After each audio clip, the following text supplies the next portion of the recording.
사도행전 4장 29절부터 31절 말씀까지 우리 다 같이 읽겠습니다. 주여, 이제도 그들의 위협함을 굽어 보시옵고 또 종들로 하여금 담대히 하나님의 말씀을 전하게 하여 주시오며 손을 내밀어 병을 낫게 하시옵고 표적과 기사가 거룩한 종 예수의 이름으로 이루어지게 하옵소서 하더라.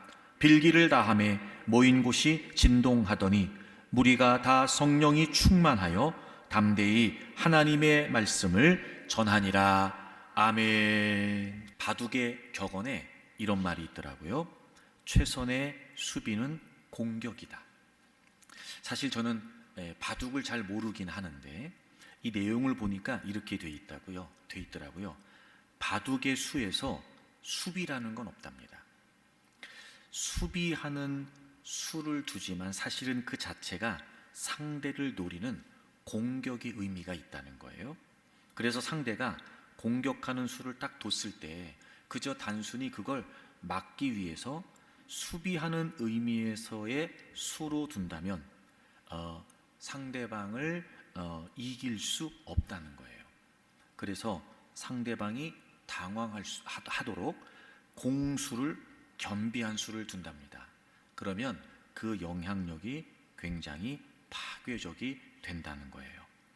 그래서 상대의 공격하는 수에 오로지 수비의 의미를 갖는 수만 두면 공격도 방어도 할 수 없대요. 그래서 결국 이길 수 없다고 합니다.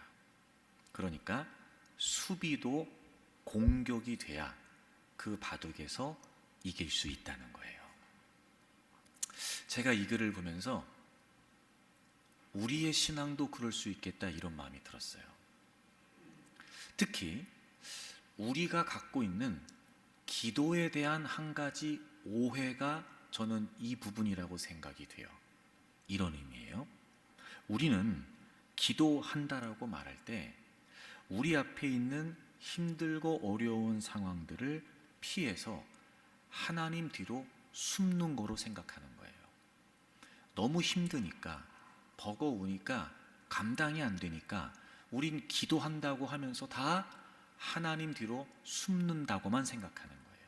즉, 우리의 기도는 수비의 의미만 두고 있었던 거죠. 근데 한 번 더 생각해 보면 저는 기도가 수비가 아니라 공격이 되어야 된다고 생각하는 거예요.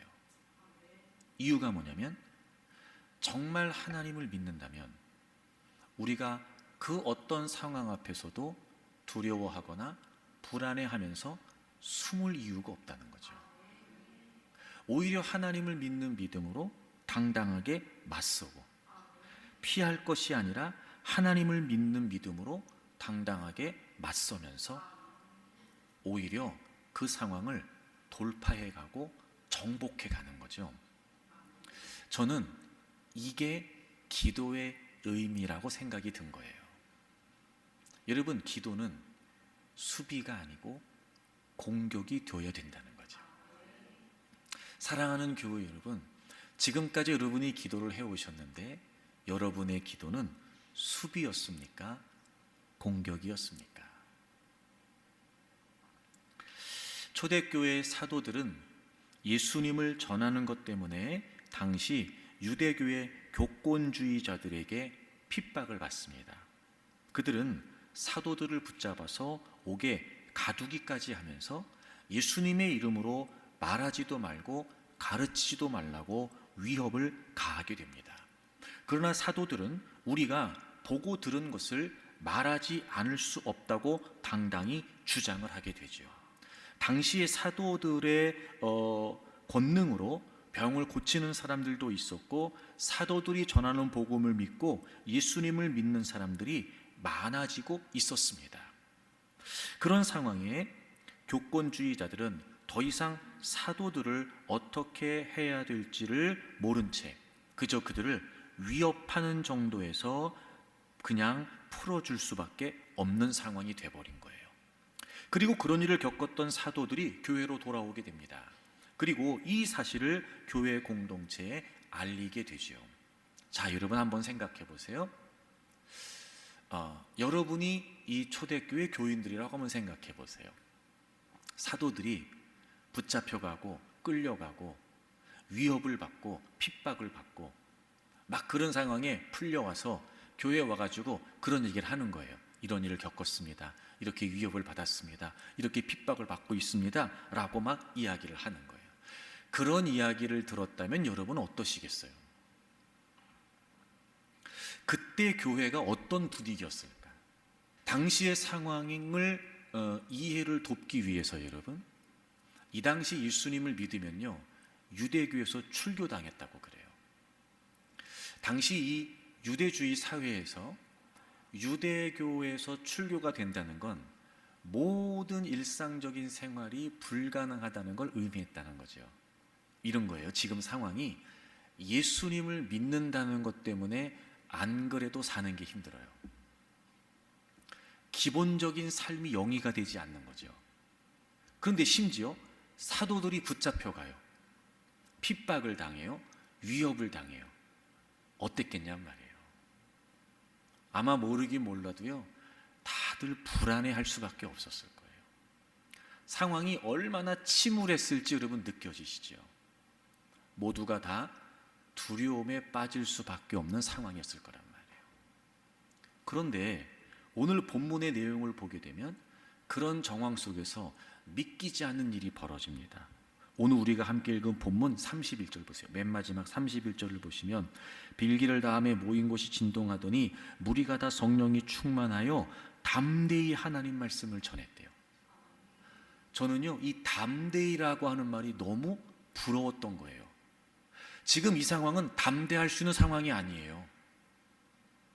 위협을 받는 상황, 핍박을 받는 상황. 그래서 모두가 두려워할 수밖에 없는 상황인데 그들은 어떻게 하냐면 오히려 이런 거죠. 오히려 그런 두려움과 핍박의 상황을 아랑곳하지 않고 전혀 개의치 않고 담대히 이런 상황임에도 불구하고 담대히 하나님의 복음을 전했다는 거예요. 믿기지가 않죠, 여러분. 근데 초대교회는 그랬어요. 그런 상황에도 그들은 오히려 더 담대하게 하나님의 말씀을 전했다는 거죠. 여러분, 이유가 뭐였을까? 자, 24절 보세요. 그들이 듣고 한 마음으로 하나님께 소리를 높여 이르되. 그들이 들었어요. 뭐를? 제가 서두에 설명드렸잖아요. 어떤 일을 겪었는지 사도들이 돌아와서 다 이야기를 했어요. 근데 그들이 그 이야기를 듣고 어떻게 했어요? 한 마음으로 하나님께 소리를 높여 이르되. 뭐 했다는 거예요? 기도했다는 거죠.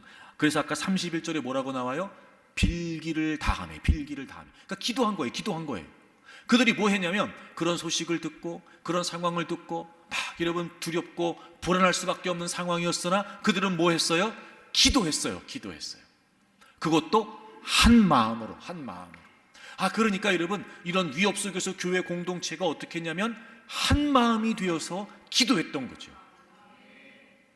그리고 기도를 마쳤을 때 그들은 용기를 얻었어요. 힘을 얻었어요. 그래서 위협이 가해졌지만, 그래서 염려가 되고 불안했지만 아랑곳하지 않고 담대하게 하나님의 복음을 전했다는 거예요. 사랑하는 여러분, 우리 그리스도인들의 힘이 어디에서 나올까? 사랑하는 교우 여러분, 그리스도의 교회 공동체의 힘이 어디에서 나올까? 그건 바로 기도입니다. 그래서 여러분, 우리 교회 공동체가, 저는 기도 힘 공동체가 되기를 바랍니다. 우리 교회 공동체에 여러분 한 분 한 분이 기도 힘이 되기를 바랍니다. 어떤 상황에도 굴하지 않고, 어떤 문제 앞에서도 위축되지 않고, 우리를 가로막고 있는 그 어떤 상황이 있다 할지라도 기도의 힘을 통해서 돌파하고 정복해내는 거죠. 사랑하는 교회 여러분, 그래서 우리 모두 기도하는 사람들이 되기를 바랍니다.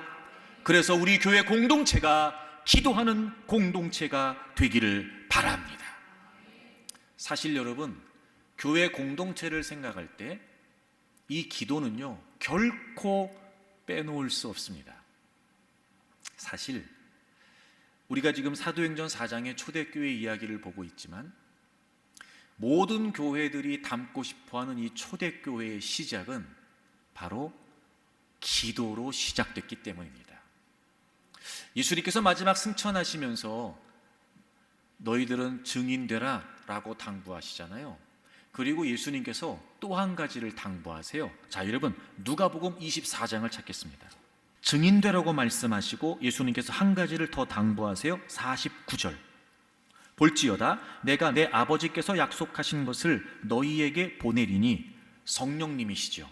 성령님을 보내주신다는 거예요. 그래서 어떻게 하냐면 너희는 위로부터 능력으로 입혀질 때까지, 즉 그 성령님이 오셔서 능력을 주실 때까지, 그 성령님의 능력을 입을 때까지 이 성에 머물라, 이렇게 말씀하세요. 약속하신 성령님을 보내주신다고 하시면서 너희들이 이 예루살렘 성에 머물러 있으라는 거예요. 그래서 이들이 어떻게 했냐면 사도행전 1장을 가보세요. 사도행전 1장. 그래서 그들이 그 예수님의 말씀을 듣고 머물렀어요. 자, 15절을 보세요. 15절. 모인 무리의 수가 약 120명이나 되더라. 그때 모여있던 사람들이 약 120명도가 됐었어요. 근데 그들이 예수님께서 약속하신 성령님을 주실 거니까 너희 여기를 떠나지 마. 그래서 그들이 어떻게 했어요? 14절. 여러 많은 부류의 사람들이 모여서 마음을 같이 하여 오로지 기도에 힘쓰니라. 증인되라고 하셨고 성령님 보내주시겠다고 말씀하시면서 이 성을 떠나지 말라고 하셨어요. 그래서 그들이 모여서 뭐 했냐면 오로지 기도에 힘썼어요. 그리고 그렇게 그들이 기도에 힘쓰는 중에 사도행전 2장 1절부터 오순절 날이 되었을 때 약속해 주신 성령님이 임하시게 되고 성령님의 권능이 나타났고, 그리고 베드로가 거기 모인 사람들을 향해 예수님에 관해서 복음을 전했고, 그리고 그날 믿은 사람의 수가, 침례를 받은 사람의 수가 3,000명이나 됐고, 그리고 교회가 시작됐어요. 그럼 여러분, 교회가 어떻게 시작된 거예요? 기도로 시작된 거예요. 사람들이 모여서 교회가 되고 기도한 게 아니었고, 기도했던 사람들 속에 성령님이 역사하셔서 비로소 이 지상의 교회가 시작됐다는 거죠. 그러니까 여러분, 교회 공동체의 존재의 본질이 뭐였냐면 기도였어요. 기도. 특별히 예수님께서 사역하시는 동안 당시에 회파되어 있었던 성전, 그들의 신앙에 관해 예수님께서 책망하시면서 성전을 청결케 하시면서 이사야서의 말씀은 인용하시죠. 분명히 하나님 말씀하셨다는 거예요. 내 집은 만민이 기도하는 집이다. 내 집은 만민을 위하여 기도하는 집이다. 이런 분명히 하나님께서 하나님의 교회를 기도하는 집이라고까지 말씀하셨어요. 여러분, 교회의 본질은 기도였어요. 교회의 힘은 기도에 있었던 거였어요. 사랑하는 교우 여러분, 여러분 역시 기도의 힘으로 살아갈 수 있기를 바랍니다. 우리 교회 공동체가 이 기도의 힘을 다시 회복하기를 바랍니다. 기도 힘 공동체, 기도 힘 지체, 그렇게 올 한 해 기도하면서 기도의 힘과 능력을 경험하는 우리 모두가 되기를 바랍니다. 자, 그렇다면 오늘 사도행전 4장에 등장하는 이 상황 속에 초대교회가 기도해서 이 상황을 이겼다, 돌파했다, 정복했다, 이게 무슨 의미일까? 이 상황에서 우리가 좀 주목해야 될 부분이 뭐냐면요, 이런 거죠. 그들이 핍박을 받아요. 그들이 지금 어려움에 처해 있어요. 그래서 그냥 그들이 기도했다, 그리고 그들이 담대히 하나님의 말씀을 전했다, 이렇게 쓰면 될 걸. 참 희한한 건 뭐냐면 이 상황에서 꽤 많은 지면을 할애해서 그들이 어떤 내용으로 기도했는지를 기록하고 있다는 거예요. 여러분, 4장 돌아와 보시겠어요? 보세요. 23절에 사도들이 노임에 그 동료들에게 가서 제사장들과 장로들의 말을 다 알렸어요. 그리고 24절, 그들이 듣고 한 마음으로 하나님께 소리를 높여 이르되 기도했잖아요. 그리고 보세요. 24절, 25절, 26절, 27절, 28절, 29절, 30절까지 이 엄청나게 긴 지면을 할애해서 그들이 무슨 내용으로 기도했는지를 기록하고, 그리고 31절 빌기를 마치며 기도가 끝나고 그들이 담대히 하나님 말씀을 전했다는 거예요. 그럼 보세요 여러분, 그들이 핍박을 받았다는 상황과 그 핍박을 그들이 이겨냈다는 상황 속에 그 중간에 중요한 내용이 뭐였어요? 그들이 어떻게 기도했는지였어요. 그럼 잘 보세요. 우리가 정말 기도 힘 공동체가 되기를 원한다면 주목해야 될 부분은 바로 그들이 무슨 내용으로 기도했느냐예요. 다시 말해, 그런 핍박과 도전이 있었음에도 불구하고 초대교회가 기도 힘 공동체가 되어서 그 모든 상황들을 돌파해낼 수 있던 비결은, 그래요, 그들의 기도가 비결이었는데 더 중요한 핵심이 뭐냐면 그들이 무슨 내용으로 기도했느냐예요. 제가 늘 여러분에게 강조했습니다. 여러분, 성경은 기도하라고도 강조하지만 어떻게 기도해야 된다는 것도 강조합니다. 심지어 예수님께서는 기도를 이렇게 하라고 가르쳐 주시기도 했습니다. 그래서 여러분, 기도는요 아무렇게나 하면 안 됩니다. 기도는요 하고 싶은 대로 하면 안 됩니다. 정말 그 기도가 우리의 힘이 되고 능력이 되려면 기도는 성경에서 가르쳐 주는 대로 기도해야 됩니다. 그래서 우리 모두 기도 힘 공동체가 되기를 원하는 마음에, 도대체 우리가 그렇다면 기도한다라고 말할 때 그것이 무슨 의미이며, 기도한다라고 말할 때 우리가 어떤 내용으로 기도해야 되느냐. 여러분, 우리가 성경을 통해서 그 기도를 배우는 가운데 저는 여러분의 기도 또한 힘과 능력이 될 것을 믿습니다. 우리가 초대교회가 기도했던 이 기도의 내용을 본받아 우리 역시 이렇게 기도하는 가운데 우리 교회 공동체가 기도 힘 공동체로 세워져 가기를 바랍니다. 여러분, 그렇다면 초대교회는 어떤 내용으로 기도한 걸까요? 제가 결론부터 말씀드릴게요. 오늘 다음 주 2번 말씀드릴 건데 결론이 이거예요. 그들의 기도의 내용은 뭐냐? 그들의 기도의 내용은 뭐냐? 하나님이 누구신지를 고백한 거예요. 그게 기도였어요. 이게 핵심이에요. 여러분, 기도의 중심, 정말 기도다운 기도, 능력이 나타나고 힘이 있는 기도의 핵심, 바로 그 기도는 하나님이 누구이신지를 고백하는 기도예요. 자, 24절부터 보겠습니다. 그들이 기도를 시작합니다. 한 마음으로 하나님께 소리를 높여 이르되, 제일 먼저 그들이 고백했던 기도가 뭐예요? 대주제여 천지와 바다와 그 가운데 만물을 지은 이시요.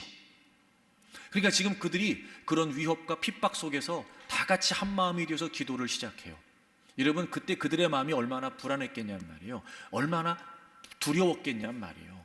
그때 그들이 뭐라고 기도하냐면, 하나님은 대주제이시고 모든 만물을 창조하신 분이십니다 라고 지금 기도를 시작해요. 대주제, 여러분, 이 말은 절대자 이런 뜻이에요. 절대자. 뒤에 창조하셨다라고 하는 말이 나오지만 이 대주제라고 하는 말 속에, 그래서 하나님이 창조하셨고 하나님이 모든 것을 주관하시는 주관자이시라는 의미가 다 포함되어 있어요. 대주제, 하나님이 대주제이십니다. 하나님이 창조주시고 하나님이 주관자이십니다. 이 고백을 했던 거예요. 자, 그들의 기도의 내용의 핵심, 첫째, 하나님은 다스리시는 하나님이시라는 거예요. 다스리신 하나님. 이 고백으로 그들은 기도를 시작했어요. 그리고 그 다스리시는 하나님을 바라보며 기도했던 그들의 기도가 그들에게 힘이 되고 능력이 됐죠. 그래서 그들을 핍박하고 위협하는 상황도 아랑곳하지 않고 그들은 담대히 하나님의 말씀을 전하게 되었던 겁니다. 상황 때문에 그들이 흔들린 것이 아니었고 오히려 그들의 기도를 통해 상황을 뒤흔들어 버렸던 거예요. 그렇게 여러분, 강력한 기도의 힘이 어디에서 나왔냐? 그들은 하나님이 다스리시는 분이라는 걸 고백했던 거예요. 그렇습니다, 여러분. 우리가 정말 기도 힘 공동체가 되려면, 정말 우리의 기도가 힘이 되려면 우리는 무엇보다 하나님이 모든 것을 다스리시는 분이라고 하는 사실을 고백하고 신뢰할 수 있어야 합니다. 여러분, 이 다스리시는 하나님에 대한 고백이 왜 이렇게까지 중요한 걸까? 왜 하나님이 모든 것을 주관하십니다, 하나님이 모든 것을 다스리십니다 라고 하는 이 믿음의 고백이 왜 우리에게 중요한 걸까? 자, 여러분 생각해 보세요. 우리가 어떤 문제를 만났어요. 우리가 어떤 상황을 만났죠. 그때 왜 우리가 두려워하고 왜 우리가 불안해하는 거예요? 왜 힘들어요? 왜 괴롭죠? 왜 불안해요? 여러분, 우리가 왜 두렵죠? 왜 불안하죠? 지금 내가 마주하고 있는 그 문제와 상황이 내 인생을 좌지우지한다는 생각 때문이에요. 그게 불안한 거예요. 특히나 내가 예상하지 못했던 상황이 툭 튀어나와서 그게 내 인생의 변수라고 생각이 딱 되면 불안해지기 시작합니다. 예상도 못했던 일이 내 인생을 쥐고 흔드는 것처럼 우리는 생각되거든요. 여러분, 우리가 문제라고 하는 상황을 만날 때마다 두려운 이유가 뭐냐면 그 상황이 나를 좌지우지한다고 생각되는 거예요. 이런 거죠. 이 상황 때문에 내 인생이 이렇게 될 것 같은 거예요. 이것 때문에 지금 내가 이렇게 될 것 같은 거예요. 게다가 우리는 한 번도 살아보지 않은 시간을 살잖아요. 안 그래도 미래가 불확실한데 그런 변수가 딱 생기고 나면 그것 때문에 내 인생이 무너질 것 같고 그것 때문에 내 인생이 자빠질 것 같은 거예요. 즉, 그 상황이 우리의 삶을 좌지우지하고 있다는 생각 때문에 두려운 거거든요.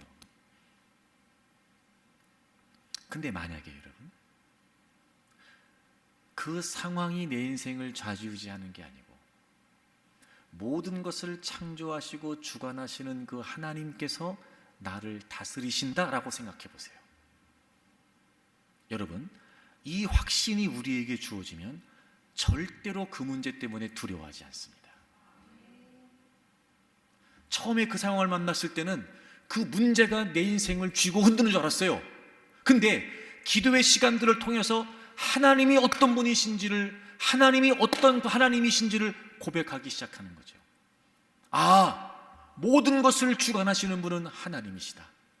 아, 나를 만드신 분이 하나님이시고 그러므로 내 인생을 다스리시는 분은 하나님이시다. 문제가 나를 다스리는 것이 아니라 하나님께서 나를 다스리신다. 여러분, 우리가 기도의 시간을 통해서 하나님이 모든 것을 다스리신다라고 하는 이 분명한 믿음의 고백이 시작되면, 이 신뢰가 시작되면 절대로 그 문제 때문에 두려워하지 않습니다. 그리고 오히려 내 인생을 주관하신 하나님을 신뢰하는 믿음으로 그 상황을 돌파해낼 수 있는 거죠. 그래서 기도가 힘이 되는 거예요.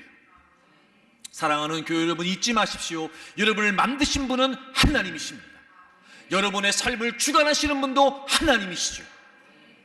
그러니 여러분, 결코 염려하거나 불안해할 거 없습니다. 우리의 삶을 다스리시는 분은 하나님이시지 여러분이 마주하고 있는 문제가 아닙니다.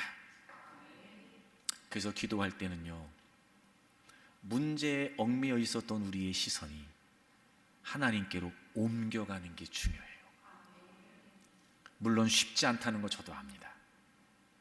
우리는 다 연약한 존재들이거든요. 그래서 문제를 만나게 되면 일단 그 문제에 우리는 깊이 빠져들게 됩니다. 그 문제가 생각을 떠나지 않죠. 그 문제가 우리의 모든 전인격을 지배하기 시작합니다. 어쩔 수 없습니다. 그런데 우리가 기도를 통해서 처음부터 그렇게 할 수 없을 수 있어요. 그럼에도 불구하고 우리가 기도할 때 항상 우리의 기도의 시선은 하나님을 향해야 되고, 어렵지만 나는 지금 그 문제 속에 있어 그 문제가 내 인생을 뒤흔드는 것 같을 때 하나님께 기도한다고 하는 우리는 점점 우리의 기도의 시선이 하나님께로 옮겨가면서 마침내 아, 그래, 하나님이 계셨지, 하나님이 주관하시는 거지, 하나님이 다스리시는 거야, 이렇게 하나님의 다스리심을 신뢰하게 되면 오히려 우리는 그 속에서 안심할 수 있고 그 속에서 평안할 수 있습니다. 그러니 우리의 기도의 관건은 하나님이 어떤 분이시냐를 믿고 신뢰하는 거예요. 그런데 여러분, 저는 그렇게 생각해요. 이 역시 우리의 기도의 시선이 하나님께로 향하는 것 역시 우리가 막 뭘 해서가 아니고요. 자, 하나님께서 우리가 그런 문제를 만날 때마다 두려워하고 불안해하면서 때로는 기도조차 힘들어한다는 걸 아실까요? 모르실까요? 아시지요. 그럼 하나님이 그냥 뒷짐지고 그래 너 어디 한번 해봐라 그러시겠어요? 아이, 그러실 리가 없어요. 그래서 하나님이 우리에게 우리의 기도를 돕겠다고 약속해 주신 거예요. 여러분, 로마서 8장을 찾아보세요. 로마서 8장 26절, 이와 같이 성령도 우리 연약함을 도우시나니 우리는 마땅히 기도할 바를 알지 못하나 오직 성령이 말할 수 없는 탄식으로 우리를 위하여 친히 간구하시느니라. 여러분, 제가 설명한 적이 있었는데 맨 마지막에 나오는 이 간구한다라고는 표현은 우리가 보통 쓰는 기도한다는 의미가 아니고 중재하신다. 즉 성령님께서 우리의 기도를 중재하시는 거예요. 즉 하나님과 우리 사이에서 말이죠. 이게 무슨 의미냐면 우리의 기도는 예수님의 이름으로 하나님 앞에 나아가 그 하나님을 만나고 교제하는 게 우리의 기도인데, 사실 우리는 기도한다고 하면서 정작 하나님 그분 앞에 온전히 나아가지 못하는 거예요. 그래서 중재하시는, 그런 우리의 기도를 도우시는 성령님의 역사가 있는 거죠. 여러분 잊지 마세요. 여러분이 기도하실 때 성령님이 중재해 주세요. 근데 성령님이 어떻게 도우시냐면 여기에 이 도우신다라고 하는 단어, 우리 연약함, 기도할 바를 알지 못하는, 기도하지만 기도하지 못하고 기도해야 하지만 기도하지 못하는 그런 우리의 연약함, 그걸 너무나 잘 아시는 성령님께서 우리의 기도를 도우신대요. 여러분이 돕는다는 단어는 세 가지의 단어가 합쳐져서 하나의 단어가 됐어요. 누구누구와 함께, 누구누구 대신에, 잡다, 이렇게 세 단어가 이런 뜻이에요. 우리가 또 문제를 만나서 기도하는데 사실 문제 때문에 기도가 어려워요. 어떤 상황을 만나서 기도해야 된다는 걸 아는데 그 상황에 너무 빠진 나머지 기도조차 쉽지 않은 거예요. 여러분 그럴 때도 있어요. 어떤 문제를 만나서 막 힘들어하고 있을 때 기도해야 된다라고 하는 이야기를 들으면요, 그 이야기도 싫을 때가 있어요. 이런 거죠. 내가 기도를 모르냐? 이런 거예요. 내가 기도를 안 해봤냐? 이런 뉘앙스인 거예요. 나도 너만큼 기도해봤어. 이런 뉘앙스인 거죠. 그러니까 이런 거예요. 기도를 거부하는 건 아니지만 그렇게 기도라고 하는 단어조차 힘겹게 들릴 만큼 우리가 정말 지치고 어려울 때가 있는 거예요. 그런 연약함, 그걸 아시는 성령님께서 어떻게 하시나 봤더니 우리의 짐을 성령님이 대신 지시고, 첫째 대신에, 그리고 잡다, 우리의 손을 잡으시고, 누구누구와 함께, 우리와 함께, 우리가 하나님 그분 앞에 나아갈수록 우리의 기도를 중재하시겠다는 거예요. 여러분과 이렇게만 하세요. 그런 우리 연약함을 하나님이 아시고 우리의 기도를 도우시겠다고 약속해 주셨으니까 그냥 아무리 지치고 힘들고 어려워도 기도의 자리에 계시기만 하세요. 때로는 한마디도 내뱉기 어려울 만큼 힘들 때도 있고 그럴 만큼 지쳐 있을 수도 있어요. 하지만 여러분, 기도를 멈추시면 안 돼요. 그냥 힘들고 어려워도 그냥 그래도 기도의 자리에 있는 거예요. 그리고 자꾸 하나님 생각하는 거예요. 그리고 이 말씀을 그대로 고백하세요. 하나님, 제가 기도가 안 될 때 도와주신다고 했죠. 제가 이 문제가 있어서 기도해야 되는데 지금 이 문제 때문에 기도도 쉽지 않습니다. 근데 하나님, 제가 의지할 분은 하나님밖에 없어요. 그래서 하나님 앞에 그냥 있습니다. 제가 지금 이런 마음이고, 제가 지금 이렇게 지쳐 있고, 제가 이렇게 지금 절망합니다. 근데 하나님, 제가 기대할 수 있는 분은 하나님밖에 없어요. 그리고 그냥 하나님 앞에 있는 거예요. 그럼 우리의 기도를 도우시고 중재하시는 성령님께서 여러분의 그 무거운 짐들을 다 짊어져 주신다는 거예요. 그리고 우리의 손을 잡고 우리와 함께 우리가 온전히 하나님 그분 앞에 나아갈 수 있도록 우리를 이끌어 주신다는 거예요. 여러분, 그 시간을 자꾸 반복하세요. 그러니까 어떤 상황, 어떤 문제 앞에 있다 할지라도, 그 무엇 때문에 여러분이 절망하고 있다 할지라도 기도만 멈추지 마세요. 그냥 있는 모습 그대로, 있는 상황 그대로 하나님 앞에 있는 거예요. 하나님 앞에. 그러면은 성령님이 역사해 주세요. 저는 여러분들이 어떤 절망과 좌절의 상황에서도 여러분의 기도를 도우시는 성령님을 경험할 수 있기를 바라요. 그리고 어느 순간 내가 하나님 그분 앞에 나아가 나의 마음과 나의 생각을 토로하면서, 그리고 하나님의 손길을 기다리면서 그 하나님의 역사하심을 바라보기 시작하는 거죠. 그렇게 점점 서서히 문제에 얽매여 있었던 우리가 성령님의 중재를 통해 하나님 그분 앞에 나아가 하나님을 바라보기 시작하고, 아, 그래, 맞아, 하나님이 계셨어. 지금까지도 하나님이 내 인생을 주관해 주셨지.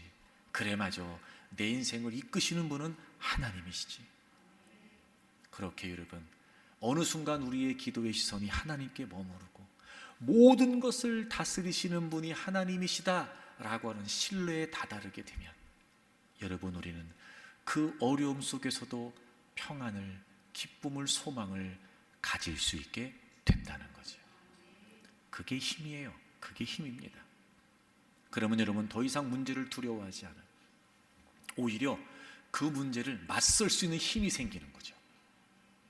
그래서 여러분, 기도가 힘이 된다는 거예요. 사랑하는 교우 여러분, 개인적으로도 그렇고 교회적으로도 그렇고 항상 우리는 늘 여러 가지 문제 속에 마주하게 마련이지요. 그럴 때마다 잊지 마십시오. 기도가 힘이 된다는 걸 말입니다. 그리고 우리의 기도의 결론은 분명히 정해져 있어요. 모든 것을 다스리시는 분은 하나님이시라는 거죠.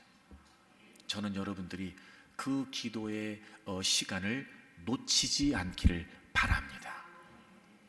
그럼 여러분, 그 기도 시간에 뭘 하면 될까요, 여러분? 자, 이제 전체적인 이 기도의 그림을 여러분이 그리고 기도하셔야 돼요. 자, 이제 기도를 하는 건데 문제가 너무 힘들잖아. 근데 어쨌든 우리의 기도의 결론은 문제가 아니라 하나님이시고, 그래서 그 하나님이 모든 것을 다스리시는 분이다, 이 고백에 우리가 이제 이르러야 되는 거예요. 이게 이제 우리의 기도의 그림인 거죠. 그럼 이 상황에서 우리가 이 과정에서 어떻게 기도해야 과연 이게 가능할까? 자, 우리 시편 143편을 찾아보겠습니다. 저는 이 기도가 참 의미 있다 생각이 돼요. 그런 상황 속에서, 자, 시편 143편입니다. 다윗이 기도를 하는데, 다윗의 상황이 어떠냐면 3절을 보세요. 원수가 내 영혼을 핍박하며 내 생명을 땅에 엎어서 나로 죽은 지 오랜 자 같이 나를 암흑 속에 두었나이다. 그러니까 지금 다윗이 어떤 어려움을 만나고 있는데 이게 꽤 긴 시간 계속되고 있는 거예요. 표현이 느껴지시죠? 죽은 지 오래된 자 같이, 죽은 지 오랜 자 같이, 그렇죠, 여러분? 그러니까 꽤 긴 시간 지금 이 어려움 속에 다윗이 있는 거예요, 지금. 그러면서 고백해요. 4절. 그러므로 내 심령이 속에서 상하며 내 마음이 내 속에서 참담하니이다. 여러분, 지금 그 오래된 문제 속에 있는 다윗의 심정이 어떤지 느껴지시죠? 지금 다윗의 심정이. 그 다윗이 기도하는 거예요. 6절. 주를 향하여 손을 펴고 내 영혼이 마른 땅같이 주를 사모하나이다. 그러니까 빨리 이 문제 속에서 하나님이 좀 벗어나게 해주시기를 원하는 거예요. 그래서 얘기하잖아요. 7절. 여호와여 속히 내게 응답하소서. 내 영이 피곤하니이다.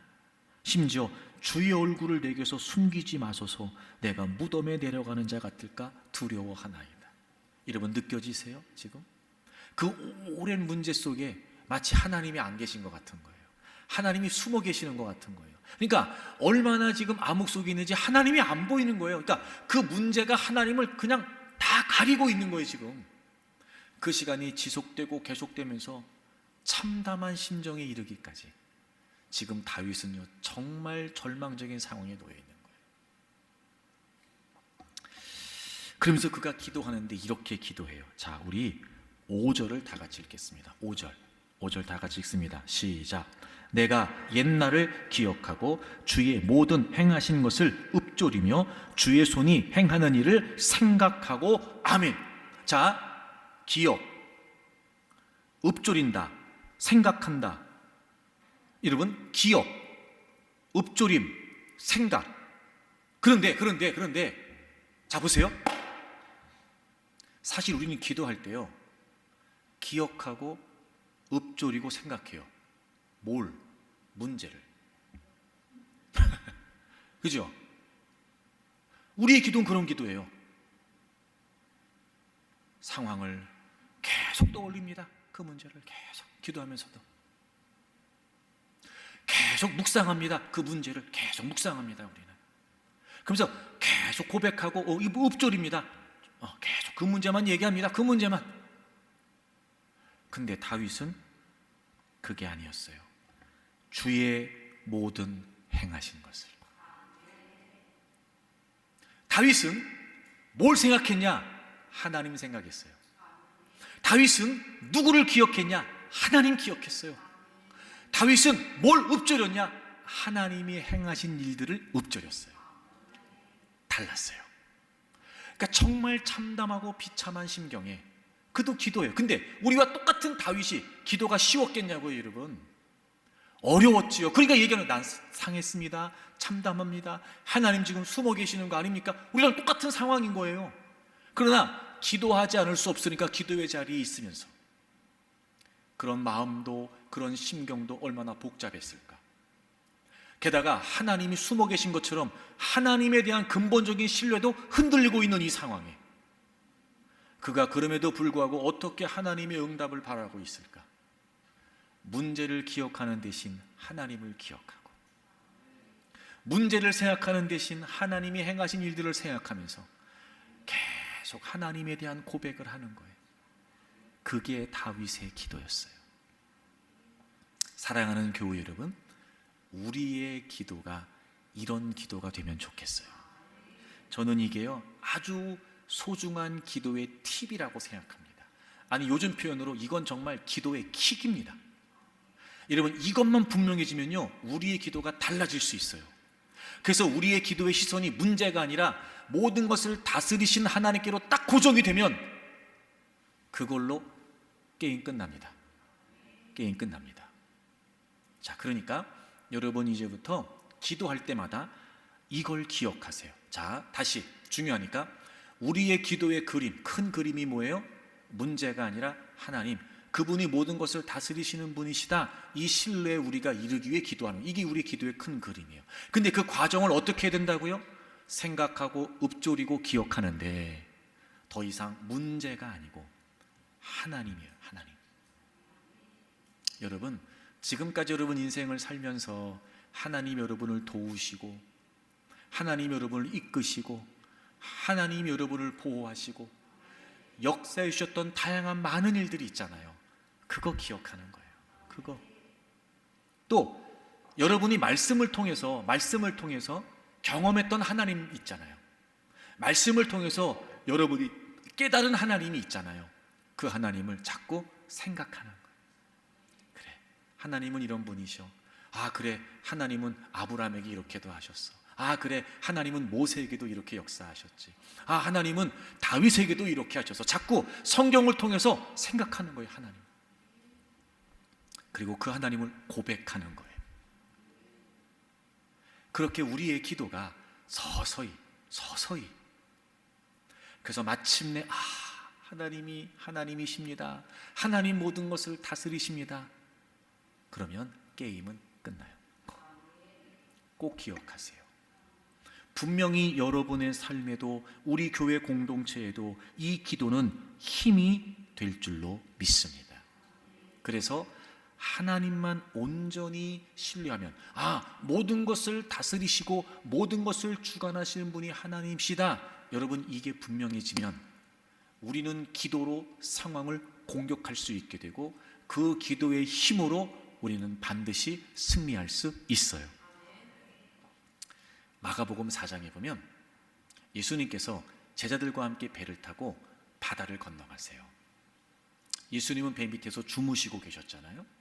그런데 파도가 일고 바람이 불기 시작하는 거예요.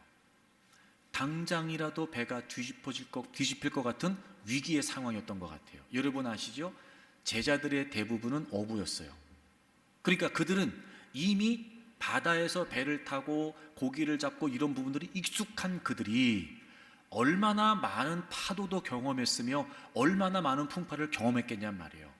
근데 그들도 지금 죽게 되었다고 난리를 치는 걸 보면 지금 이 상황은 일반적인 상황은 아닌 거예요. 너무나 두려운 나머지 막 주무시고 계시는 예수님을 깨우는 거예요. 예수님, 우리가 죽게 됐는데 주무시고만 계시면 어떡합니까? 이런 거죠. 우린 지금 이 지경인데 잠이 옵니까? 이런 거 아니겠어요, 여러분? 막 예수님을 깨우는 거예요.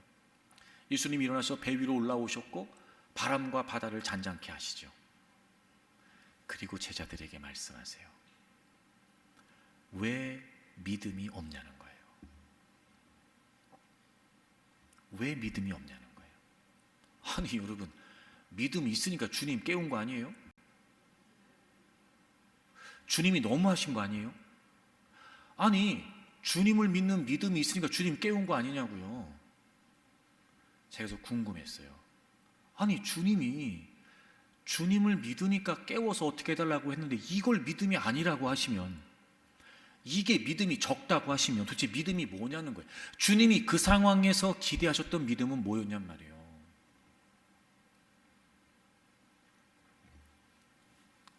주님이 그 배에 계셨잖아요. 만약 그들이 정말 주님이 어떤 주님이신지를 알았다면 주님이 기대하시는 건 이런 거였을 거예요. 그렇게 죽게 됐다고 나한테 아우성 치지 말고 너희들이 정말 나를 믿는다면 나를 믿는 믿음으로 그 바람과 바다를 향해 왜 선포하지 못하냐는 거예요. 우리는요, 기도가 수비였어요. 문제 때문에 맨날 주님한테만 아우성 치는 겁니다. 그런데 정말 주님이 모든 것을 다스리시는 분이다 라는 확신이 우리에게 있다면 오히려 그 바람과 바다를 향해 외칠 수 있어야죠. 내 인생은 파도가 좌우하지 못해. 내 인생은 그 문제가 좌우하는 게 아니지. 나를 다스리시는 분은 나의 주님이십니다. 그리고 오히려 바람과 바다를 향해 당당하게 외칠 수 있어야죠. 나는 평안하다. 나는 담대하다. 나는 용감하다. 나는 불안하지 않다. 나는 하나님을 신뢰한다. 여러분, 그 배에 주님이 계셨잖아요.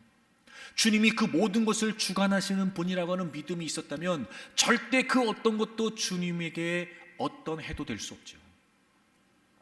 오히려 그 모든 것을 다스리시는 분이 주님이신데, 예수님께서 그 장면에서 제자들에게 너희들은 왜 아직도 믿음이 적으냐라고 책망하셨던 이유는 정말 주님을 믿는 믿음이 있었다면 그 바람과 바다를 향해 주님이 얼마나 크신 분인지, 얼마나 위대하시는 분인지, 그 모든 것을 다스리시는 분이라고 하는 사실을 선포하기를 기대하셨던 거예요. 자, 이제 우리의 기도가 바뀌어야 돼요. 주님께 문제가 얼마나 큰지를 얘기할 게 아니고 그 문제를 향해 주님이 얼마나 크신 분인지를 선언할 수 있어야 돼요. 그럴 때 기도가 힘이 되죠. 그럴 때 우리 교회가 기도 힘 공동체가 될 수 있어요. 사랑하는 여러분, 아마 여러분 모두 기도를 부정하진 않으실 거며 기도를 거부하시진 않을 거예요. 우린 알아요. 모든 상황에서 기도해야 된다는 걸 말이죠. 근데 왜 그 기도가 우리에게 정작 힘이 되지 않는 걸까? 초대교회 기도를 보면 그들은 분명했어요. 하나님께서 모든 것을 다스리시는 분이라는 고백이 그들의 기도였다는 거죠. 그러니 문제는 하나님보다 클 리가 없고, 오히려 그 모든 문제까지도 주관하시는 분이 하나님이시고 그분이 더 크고 위대하신 분이라는 믿음이 있으니까 절대로 그 문제 앞에 두려워하거나 굴하지 않았던 것처럼, 여러분, 우리의 기도가 달라지기를 바랍니다. 이제 우리의 기도에 분명한 배움이 있어서 우리의 기도가 더 이상 문제 매이는 기도가 아니라 하나님을 바라보는 기도, 그리고 그분이 모든 것을 다스리시고 주관하시는 분이라는 신뢰를 가지고 오히려 여러분 앞에 놓여있는 문제 앞에 당당히 선포하는 거죠. 하나님의 크고 위대하심을. 우리의 기도가 주님을 바라보는 기도, 그 주님이 모든 것을 다스리시는 분이라는 고백이 있는 기도, 그렇게 온전히 하나님을 신뢰하는 기도가 되어서 여러분의 기도가 힘이 되기를 바랍니다. 그렇게 우리 교회 공동체가 기도 힘 공동체가 되기를 바랍니다. 그래서 어떤 문제 앞에서도 두려워하거나 불안해하는 것이 아니라 오히려 당당히 용감하게 그 문제에 맞서고 돌파하고 정복하는, 그렇게 기도로 승리하는 기도 힘 공동체가 되기를 바랍니다.